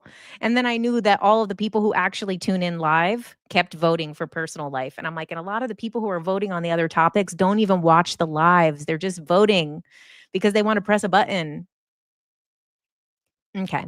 Well, you seriously were smiling through this whole story? You feel like besties chatting right now? Aw, thanks, Bree. It gives us hope. We appreciate you. Oh, thank you so much. It really was because like that's kind of like the main thing of like me sharing it is like that I think it could be like an inspiring for others because when my friend found um you were hoping that I didn't say Jason Bourne. Well, he says I'm like Jason Bourne because I never leave my apartment in the same way. Like, I go outside, I leave a different direction every time, and I go a different way every time, like, as if I'm being followed or something. He's like, "Why do you do that?" I'm like, "You know what? I live in the moment. If I feel like taking a left, I take a left. If I feel like taking a right, I take a right. I never know which direction I'm getting out of this building on any given day." You said, "But if he's a plant, we ride at dawn." Yeah, exactly. No. If he's a plant, you got empty pots. You said who approached who on the cruise. So anyone who wants to hear the whole story, come back to the YouTube and listen to the full story because it's here. But he approached me first after my lecture to say that he enjoyed my lecture. But then I went and sat next to him at the last event of the cruise. So it was a little bit of both. It was a little bit of both. I would have not sat next to him if he didn't go and speak to me after the lecture. He said, "Take it all in. We're happy for you. You deserve it." Oh, thank you. We never we never knew we need this every week and then came and indeed we were all in need. Yeah. You found your person? I know. I really did. You're gonna rock Mr. Regimen's world. I know. I have to like I was thinking of like what should I call him because I don't want to really like share too much information about him because he does work for the man. He does work. I mean, come on, JK Ultra ended up with a Fed. I mean, go figure. But so I do want to be protecting his identity. So I think what I will probably call him is if I don't call him, you know, my boyfriend or whatever, then maybe husband coming up. Then I'll probably call him Mr. Ultra, right? Because he's Mr. JK Ultra. Call him Cruz. Captain. I like these names. These are good ones. I'm the psyop. That's a good one. Okay. Right. I mean, there's probably a part of him that wondered if I was a bit of a psyop myself too, right? Would you be happy to leave everything behind? Books, the law for love and marriage. I feel that I could have it all. I do feel that I can have it all. I will, You said, "If you're a psyop, then I need more of you." That's what I said in the beginning is I was like, "If this is a psyop, then good on the CIA. This is the best thing the CIA ever did, and I'm gonna enjoy it." And I was like, "And then if this is love bombing, I'm gonna enjoy it."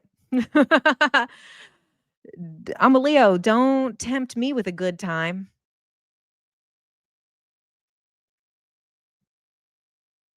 Yeah. You will have it all. Exactly. That's what I think. I'll have it all.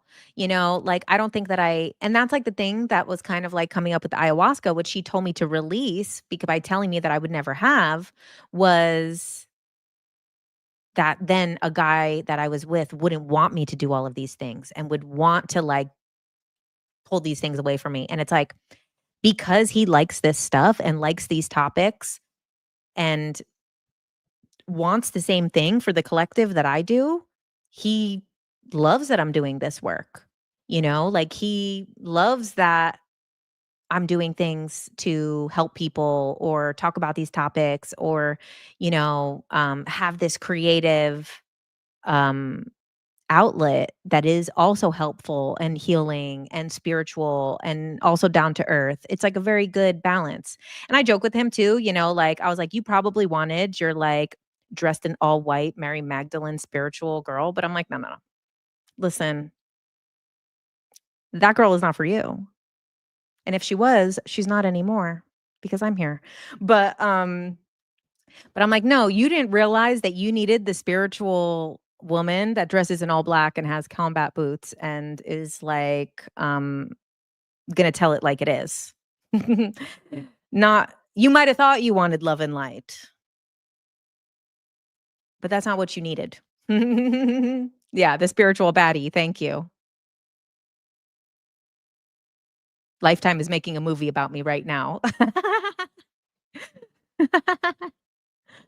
You purged the small story by thinking he was a psyop sent to destroy your work. Yeah. What are your thoughts on what Mother Aya said now? I mean, I think it was exactly what I needed to hear in order to come to acceptance with something because, these stories that we have, we continue to experience them in all different forms of life until we just accept them and stop resisting them. And I was really resisting this like thing of like, am I going to be lovable? Is someone going to love me for the way I am, for who I am? Am I going to have to change myself for someone? And all of these things. Is there real love out there for me? Is like a man going to appreciate me or allow me to like be myself or any of these things? And I needed to hear that it didn't exist for me to accept it. And I needed to hear it didn't exist from something that I really respected and loved and had helped me a lot and had healed me a lot for me to then say acceptance of like, huh, okay, it doesn't exist. Then I accept that. And I let it go. And it's like a lot of times these things, these stories in our life, these stories in our life are telling us like, to stop resisting. And has he seen your videos on YouTube? I mean, he's closer than we think.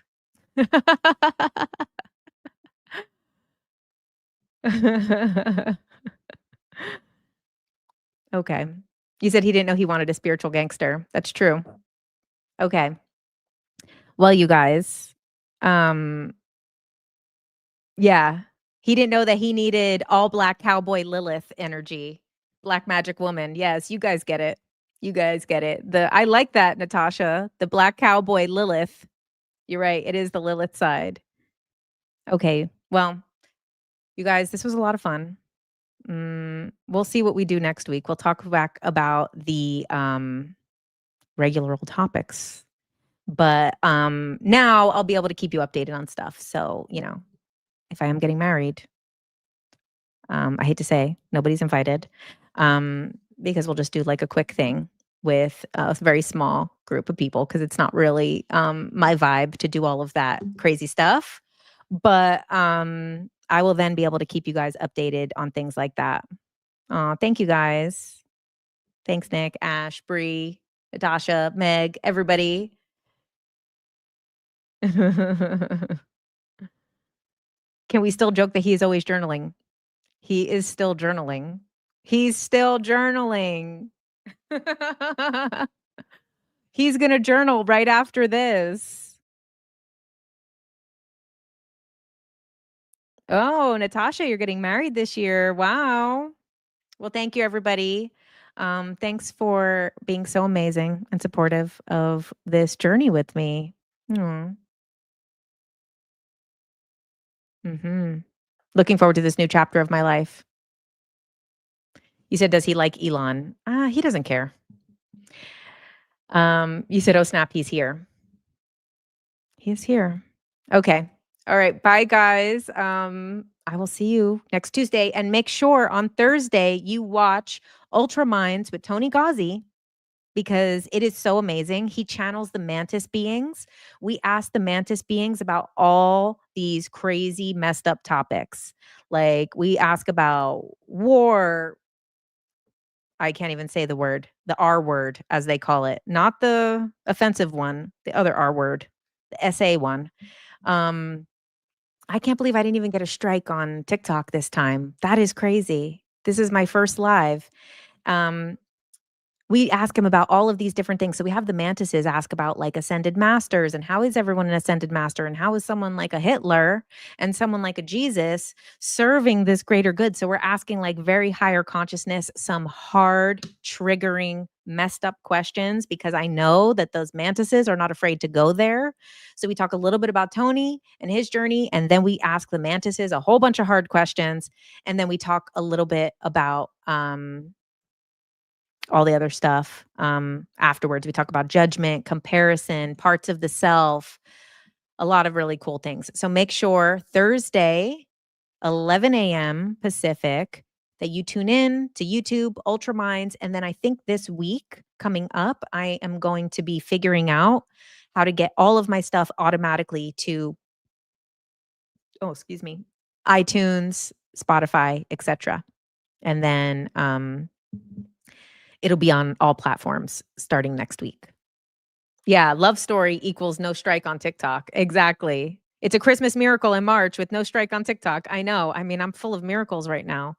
Okay, so make sure you guys listen on YouTube because that is gonna be a really good one, and it's gonna be very triggering for some of us, asking those really hard questions. Oh, you were looking for this podcast on Spotify. It's gonna come out, this week. All right, bye, guys. Thanks. Aw, thanks, Kayla.